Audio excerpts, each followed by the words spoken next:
Bonjour les amis. Aujourd'hui, je vais vous raconter une nouvelle histoire. Celle d'un petit garçon qui s'appelle Max. Dans la voiture, le voyage semblait long.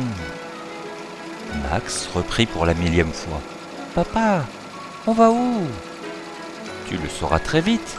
Nous arrivons bientôt, » lui répondit son père. Et quelques minutes plus tard, il gara la voiture et descendit la valise du toit. « Nous y sommes. C'est notre nouvelle maison, mon chéri. » Max et son père s'arrêtèrent devant une vieille bâtisse. Les murs étaient en bois, la maison était sale et humide.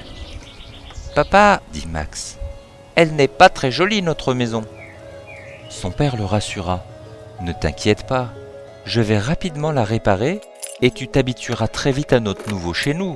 Ce sera chouette, tu verras. » Max rentra dans la maison et regarda tout autour. Face à lui, il y avait un grand escalier en bois.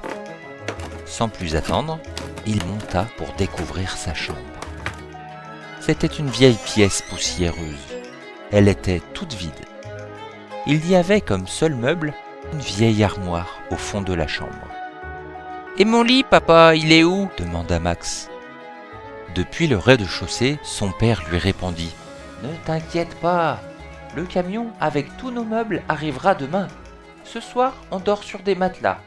Mais on doit faire un peu de ménage avant, sinon on va éternuer toute la nuit. » Max, ce petit garçon de 9 ans, prit un balai et commença le ménage dans sa nouvelle chambre. Il imaginait que sa chambre était une fusée qui pourrait l'amener sur la Lune. Tout à coup, un bruit se fit entendre. Max fut très surpris. Le bruit recommença. Il prit peur et descendit voir son père et lui dit « Papa, j'ai entendu de drôles de bruits dans ma chambre. »« Ne t'inquiète pas, Max, ça doit seulement être quelques rats. Tu sais, la maison n'est pas toute jeune. C'est donc normal. Ils ont dû s'installer dans cette grande maison vide. Je vais appeler un dératiseur. Il viendra sans doute dans la semaine. » Max, pas très rassuré, remonta dans sa chambre et se dit « Des rats ? Moi je n'aime pas ça. » Sa chambre était enfin propre. « Qu'elle est moche, cette vieille armoire !» se dit-il en regardant ce grand meuble. Papa toqua à la porte de sa chambre et dit à Max « Petit astronaute, je t'apporte ton matelas pour ce soir. » Max le récupéra et le mit en place. Papa reprit « Tu n'auras pas trop peur de dormir tout seul ce soir ?» Prenant un air courageux, Max lui répondit « Non, papa, je suis un grand, je n'ai plus peur. »« Très bien, dit papa. Alors bonne nuit. » Max rentrait dans ses draps, mais heureusement, il avait toujours Bibou, son doudou, pour le rassurer. Mais attention, c'est un secret.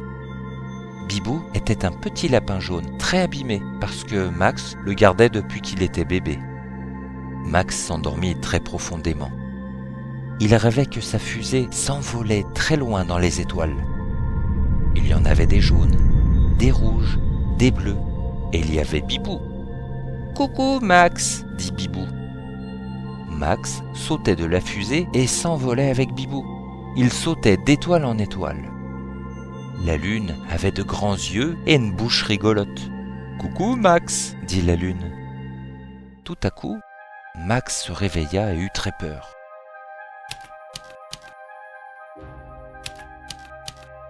Encore ce bruit, il venait de l'armoire.